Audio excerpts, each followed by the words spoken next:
Graduate MLC ఎన్నికల్లో ఘన విజయం సాధించిన ఆలపాటి రాజేంద్ర ప్రసాద్ కి ఈ రోజు వేమూరు ఎన్టీఆర్ పుర వేదిక వద్ద వేమూరి శాసనసభ్యులు నక్క ఆనంద్ బాబు చేత ఘన సన్మానం ఏర్పాటు చేసిన వేమూరు నియోజకవర్గ కూటమి నాయకులు. ఈ సందర్భంగా వారు మీడియాతో మాట్లాడారు. ఆలపాటి రాజేంద్ర ప్రసాద్ గారు 1990లో బాధ్యతలు తీసుకున్నాడు. ఆ రోజు కూడా పార్టీ 89లో ఘోరంగా ఓడిపోయింది. ఏం జరిగిందో తెలియదు మళ్ళా పరిస్థితులు. అటువంటి పరిస్థితుల్లో యువత బాధ్యతలు తీసుకొని కనపడతా ఉంటుంది. మనకి మనిషి కావాలన్నా మాట్లాడాలన్నా ఒక సమావేశం పెట్టాలన్నా సమయం టైం తీసుకుంటుంది, వ్యయ ప్రయాసంతో కూడుకున్నది. మనిషిని పంపించన్న కబురు చేయాలి, లేకపోతే ఉత్తరాలు రాసుకోవాలి. ఫోను ఫెసిలిటీ కూడా నాయకుల స్థాయిలో కూడా అందరి దగ్గర ఉండే పరిస్థితులు కాదు.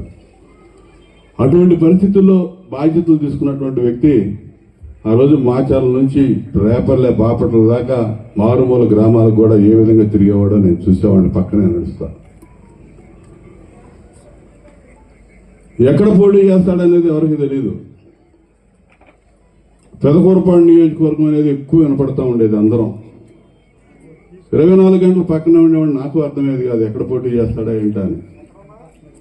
గుంటూరులో అడుగుతూ ఉండేవాళ్ళు, సత్తనపల్లిలో అడుగుతూ ఉండేవాళ్ళు. ఎక్కువ పల్నాడు ప్రాంతంలో ఎక్కువ మంది ఆయన మా దగ్గర పోటీ చేయండి అంటుండేవాళ్ళు. పెదకూరపాడు అని అందరూ జిల్లా అంతా అనుకుంటూ ఉండేవాళ్ళు. 2 ఏళ్ల ముందేమో నాతో ఒకరోజు చెప్పారు వేమూరు మనం పోటీ చేసేదని. నాకు అర్థం కాదు వేమూరు ఏంటా అని.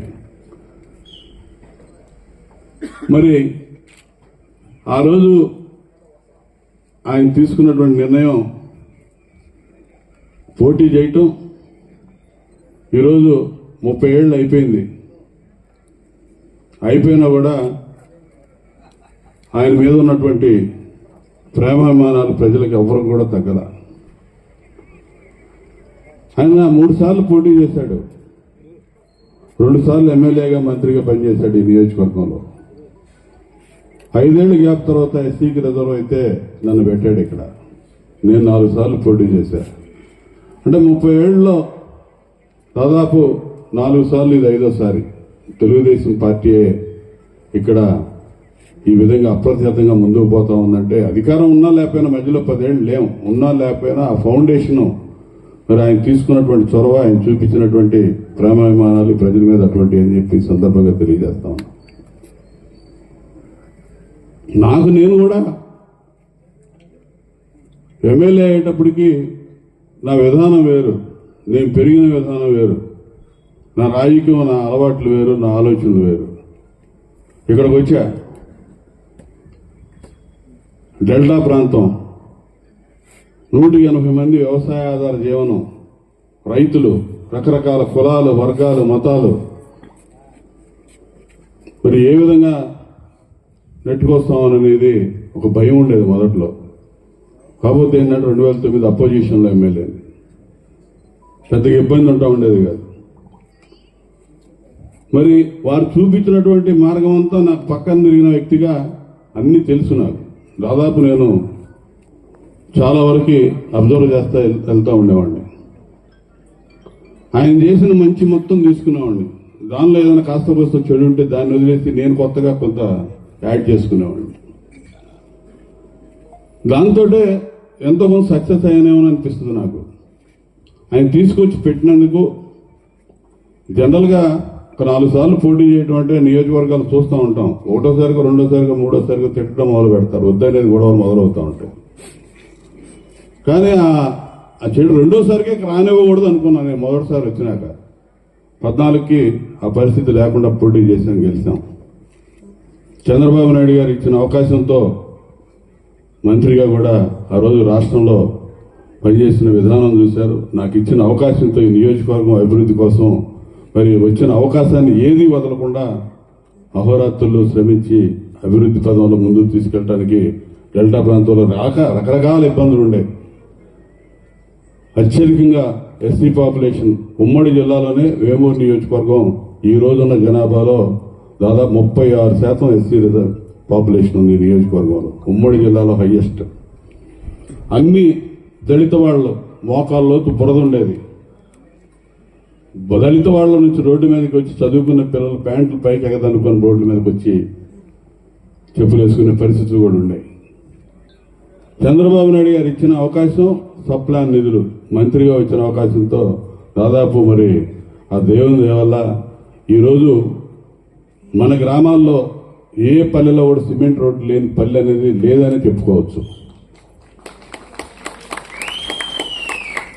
ఫ్లాట్లు లేఅవుట్ చేసిన ఫ్లాట్లు ఇళ్లు లేని కాడ కూడా రోడ్లు వేసాం. ఒక విధంగా అధికార దుర్వినియోగం కూడా చేసి అంతా ముందుకు తీసుకెళ్ళామనే తృప్తి అయితే ఉంది. అయితే గెలుపుకోవడానికి అన్నీ ఏం పనిచేయవు. అయినా 2019లో అందరితో పాటు ఓడిపోయాం. మళ్ళా 2024లో ఒక మంచి అవకాశం ప్రజలు ఇచ్చి ఈ నియోజకవర్గంలో 5 ఏళ్లు పరిపాలన చేసినటువంటి వ్యక్తులు కానీ, ఈ రాష్ట్రంలో పరిపాలన చేసినటువంటి ఆ పరిపాలకుడిని ఈ రాజకీయాలకు పనికిరాడు, అతను ప్రజా జీవితానికి పనికిరాడని చెప్పి అపోజిషన్ పరిస్థితి కూడా లేకుండా తరిమి కొట్టినటువంటి పరిస్థితులు చూసాం. ఈ నియోజకవర్గంలో అయితే పోటీ చేసి గెలిచిన ఆయన 6 నెలల ముందే పారిపోయినటువంటి పరిస్థితి నియోజకవర్గం వదిలిపెట్టి. ఎవరైనా మరి ప్రజలు ఇచ్చిన అవకాశాన్ని గెలుపైనా ఓటమైనా మరి ప్రజల్లో ఉండి పోరాడాలి. 6 నెలల ముందు నాకు వచ్చినట్టు అవకాశం వచ్చింది, ఆయనకు కూడా మంత్రిగా.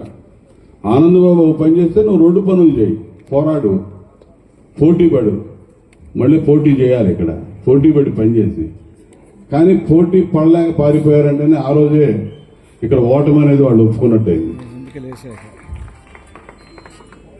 సరే, ఇక ఆ రోజున పరిస్థితులు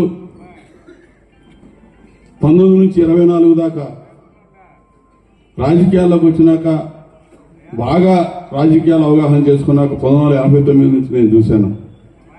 89 నుంచి 94 దాకా అపోజిషన్లో ఉన్నాం. 2004 నుంచి 14 దాకా 10 ఏళ్ళ అపోజిషన్లో ఉన్నాం. కానీ 2019 నుంచి 24 దాకా ఉన్నటువంటి ప్రతిపక్ష పరిస్థితి ఇప్పుడు కూడా చూడలేదని చెప్పుకోవాలి. ప్రజాస్వామ్యం అనేది పూర్తిగా కూని అయిపోయింది. వ్యవస్థలన్నీ చిన్నాభిన్నం అయిపోయినాయి. వ్యవస్థలన్నీ ఒక విధంగా సర్వనాశనం అయిపోయినాయి.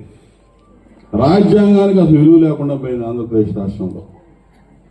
ప్రతిపక్ష పార్టీ నాయకుల మీద విచ్చలవిడిగా మరి ఏ విధంగా దౌర్జన్యాలు చేశారో, ఏ విధంగా కేసులు పెట్టారో, ఏ విధంగా జైళ్లకు పంపించారో, రోడ్ల మీద కనీసం నిరసన తెలియజేయడానికి కూడా మనం రానివ్వని పరిస్థితులు ఎన్నో ఎదుర్కొన్నాం. మరి అటువంటి పరిస్థితుల్లో ఈ రాష్ట్రంలో మొట్టమొదటిగా 2019 నుంచి 24 దాకా మొట్టమొదటి నుంచి ఇందాక సామిరెడ్డి గారు చెప్పాడు, 19లో ఓడిపోయిన వెంటనే మీటింగ్ పెట్టి బయలుదేరండి గ్రామాల్లోకి వెళ్దామని చెప్పి ఆలపాటి రాజేంద్ర ప్రసాద్ గారు ఏ విధంగా చెప్పాడు. నియోజకవర్గంలో చెప్పడమే కాదు, చంద్రబాబు నాయుడు గారిని వెన్నంటి నడిచిన కొద్ది మందిలో ఉన్నవాళ్ళు ఆలపాటి రాజేంద్ర ప్రసాద్ గారు కూడా 1, 2, 3, 4, 5, 10 లోపే ఉంటాడు. ఆయన దేనికి వెనకాడకుండా కష్టపడ్డాం. అన్ని రకాలుగా ఇబ్బందులు ఎదుర్కొన్నాడు. సీటు చివరికి వచ్చేసరికే పొత్తు ధర్మం, తెనాలి సీటు పొత్తులో వెళ్ళిపోద్ది అనేది అర్థమవుతా ఉంది. కానీ పొత్తు అనివార్యం, ఎవరూ కాదలేని పరిస్థితి. ఎక్కడ అకామిడేట్